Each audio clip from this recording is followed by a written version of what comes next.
Yo,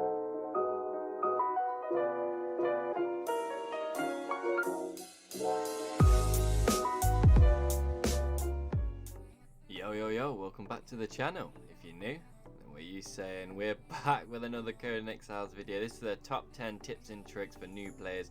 I always get a lot of players saying, how'd you do this, how'd you do that, you got any advice? Well, wait no longer. This is an EzyB's top 10 part 1, and let's jump straight to it. Number 1, I can't stress any much more, is Serpent-man weapons. I'm telling you now, these things are fucking OP. It's just like Dragon Bone weapons. Everybody knows about Dragon Bone, and pretty much everyone knows about Serpent. If you don't know about Serpent, well, you fucking do now, I'm telling you. These are they're just so convenient. Unlike Dragon Bone and other weapons, it's when you go for Dragon Bone and things like that, you have to kill one dragon just to get a horn, and that one horn only makes one weapon. It's quite a lengthy process. You're probably thinking, yeah, it's not too bad to take thralls. Well, you know, I'm telling you now, Serpent in the long run is so much more better. Not only is the base damage of these weapons are just fucking phenomenal. You can see here the shield 37 and 13, the spear 42 and 8% armor pen. You stick some packs on these, I'm telling you now, boy, these absolutely bite. They really do hurt. Look at the Warhammer, 38 and 31 armor pen. Tell you now, the cheapest fuck as well. When you start playing it does turn out in a long-term investment. You can see there, look, it's just iron bar, alchemical base and reptile hide. It's just standard stuff you naturally have hiding around your base as a long-term. So I'm saying, get your hands on this. It is 100% worth it for PvP. You will not regret it. Now the second on the list is Vitality 30. I'm telling you now, it is a must. And there's probably a few pro players in now who's been playing for a year or a bit of saying, well, we already know about this. It's not really a must. I'm telling you now, even I've seen some pro players today still fucking rock with that Vitality 30. It's passive health regeneration. It might seem like absolutely nothing. It really does. But while I'm going to sit here waffling on talking shit, you're going to see it in ×2, speed up. Every second it ticks up. So obviously it's going to go twice the speed. See there. It's just going. It's as easy as you die, you spawn in your base. By the time you get your armor on, you get some weapons, you get yourself sorted, you get your buffs on or do what you're doing, you're going to be max health because you already start with half health. And now while I'm waffling on, you're going to see this jump up so quick. It is such great, and especially when you get into PvP, Vitality 30 is definitely at a bare minimum what you need for PvP in. Vitality 30, Strength 4, Forte. It's one of those balances. So if you are a new player, like we went 4 months, 5 months when we first got the game, 3 months without even having Vitality 30. We didn't even know about it. And it was only until we was gotten a bit fed up of getting heals all the time and making food and shit. It was it was only when we got that investment we found about it. But 100% Vitality 30 is one of those that every player needs. You definitely survive in PvP a little bit longer. Number 3 on the list is really stupid, but likewise with most games, is tier map with NPCs. Now, if you're new to the game, don't rush yourself. I know you're probably thinking, oh, look at the jungle, yeah, let's go and build in there. You probably come from games like Rust or Last Oasis or Skyrim, or you know what I mean. But this is games like Fallout 4 and things like that. The further you go south, you're going to get into more shit and they're going to be harder. Likewise, the further north you go, they are going to be a lot tougher. Kind of to the east as well, you do get a challenge with like snakes and stuff. It can be quite a kick in the teeth. And in the Man's of the Dead, just there, as you can see just beforehand, it's got stuff like the wights and the dead skeletons and stuff. Over there in the snow, you've got like saber-tooths and more dead skeletons. Yeah, it can be an absolute kick in their teeth. And up there, you've got to deal with a load of thralls. I'm telling you now, volcano thralls. Boy, they do not play fair. So if you are new, try and stick yourself to the south and avoid the unnamed city. I tell you now, they've got a few naughty treats in there as well. But if you stay south, you'll have a right little laugh. Number 4 is very important. It's actually the reason why I got into doing YouTube. Don't build near monuments or fucking open areas. I'm telling you now, you will get raided. Even people like me, level 60, if I see a sandstone, you're out in the open, I'm telling you now, I'm going to flatten the fuck out your base. It's getting gone. Wiped. It's PvP. But you could build in like silly areas like this, just hidden. You know, if you just take that 20 seconds just to actually try and hide it a little bit. Don't build on flat open areas like this where you're thinking, yeah, it's nice and flat, can build a castle. It's absolutely brilliant. You will get raided. Building in areas like this, ironstone, I'm telling you now from experience, you will get raided. You're near areas where players will be running all the time. Here's a prime example. If you're building, say, example near the savannah, why don't you just hide it on here? It takes 20 seconds to climb. Up here, 20 seconds to climb. And it's out of the way, it's hidden. You can't see it from other high advantages. It's so easy. Just takes 20 seconds. Number 5 on the list is bedrolls and sandstorm mass. I'm telling you now, as stupid as it sounds, they always come handy. Bedrolls, you never know. If you're out scouting, PvPing, you will always need a fucking bedroll.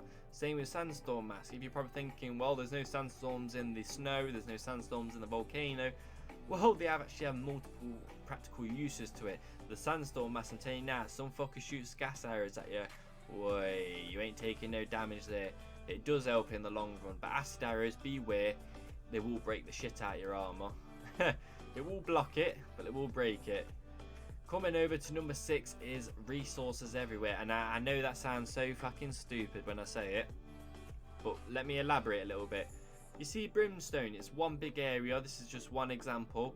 There is actually multiple bits to get brimstone. There's the brimstone cave just down there. There's the brimstone cave near the waterfall, just up there, like 20 seconds away.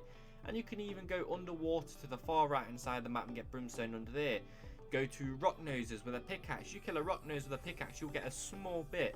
My point saying is, don't matter where you're building, there is resources everywhere. It's just trial and error, getting yourself different resources, shall I say. You want to get dry wood, you can always use a pick and hit wood and get bark from it, or go down to the dry desert, use a pick and hit the white wood and you're gonna get more bark.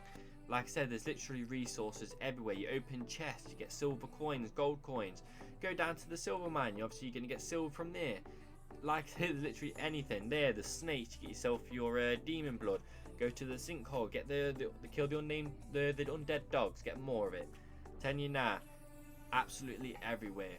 Popping over to number 7 on the list is probably one of the most important for new players. 100% hands down. Get your ass to the jungle when you've got a spare, 10 minutes? And make sure you bring a thrall and a few players. I'm telling you now, this does pack a punch and they're not fucking easy to get. What you're going to do is get on that boat and get your ass down to this little part of the map. It's like the underwater bit. I actually love doing this. It's quite fun. Jack hates doing this one mission when we play. He hates it. He's like, fuck that. I hate killing them. They take the piss. I'm telling you now, you go in there with thralls. I'll hit another advice as well. Try and do this out of raid hours if you're going with thralls. Because when you're trying to fight there and trying to kill the thing with your thrall, you're damaging your own thrall in raid hours. So if you do it out of raid hours, you'll kill them a lot easier. It makes it a million times smoother. You want to be going for these fishy blue looking things here. Like I said, they are fucking hard to kill. Telling you now, I thought I was going to kill it all in one quick recording. I'm sat here with a big fucking weapon, max packs on it, strength 50 on it, and yo, they're not easy. But you won't find actually anything on the body. What you want to do is actually skin them, then you'll get something called a scale of Dagon, or if I've said that right, these blue things. And you want to make these sort of fish traps, the improved ones. You don't want to make the big ones because you're not going to get no buffs from them. It's got to be these small little triangle looking ones, a little pipe, and you should get these 5 looking weird fish. When you take all them, they will give you some naughty little buffs, and they do come handy, I'm telling you now. You see how all your buffs are there? Say if you got strength 40 and it's 7 points a tick, you're going to save yourself, what, 21 points just on one fish. Overall, you're going to have like 60 points spare. You whack them in grit, you're going to run strength 4, vitality 4, and you're going to have grit 4, and you're going to be an absolute walking tank. Number 8 is don't be a fucking walking caravan. We knew someone called Happy, aka Simon. He used to walk around with fucking everything, you name it. Beds, workstations, like we've killed people out in the open that run everything. I understand if you're farming you need something to go with it, but take 20 seconds, 20 minutes, half an hour, get a thrall, use them as your carrying thing. It might not be the best choice you want to do, but I'm telling you now, in the long run, if you get into PvP or any combat, it does help you. Does help you. Number 9 on the list is always scout naked. There's no loss to it. If you, like I say, from the first step, I said my first advice, get serpent weapons. It's so easy and so cheap to make. All you have to do is walk around with a spear. If you're going scouting, take a spear with you and you're naked. You see someone, there's no loss. Going for that PvP, you go, what? Just a fucking serpent spear. Go for it. You kill them, you're taking all their shit. They kill you, they get a shitty spear. Absolutely nothing. It's just always scout naked. I'm telling you now. Number 10 is dungeons and feats are a must. I'm telling you, all the best weapons, the weapon fittings, the weapon packs, feats, for example, the Serpent-man, that's a feat as well. Get all there. You get all your your shards and stuff, so you can get all your scrolls and stuff. Go here and you get all your nice outfits, your weapon pack. I'm telling you now, dungeons and feats are the way. If you really want to thrive and you want to make it and you want to kick some heads in, dungeons and feats are the way. You want to get herbal tea, that's a feat. That's up north. That's going to be in part 2, which I'm going to drop as well. I'm telling you now, it is a must. Now, if you enjoyed today's video, make sure you hit that like button. I've got a part 2 coming out. It's being edited right now, straight after this. It's going to be a lot of tips and tricks for you beginners. And we're going to have an advanced one coming out and an expert one. But if you enjoyed this, hit that like button. Go ahead and feel free to comment down below. Hey, bye to everyone. Until next time, I'm EzyB.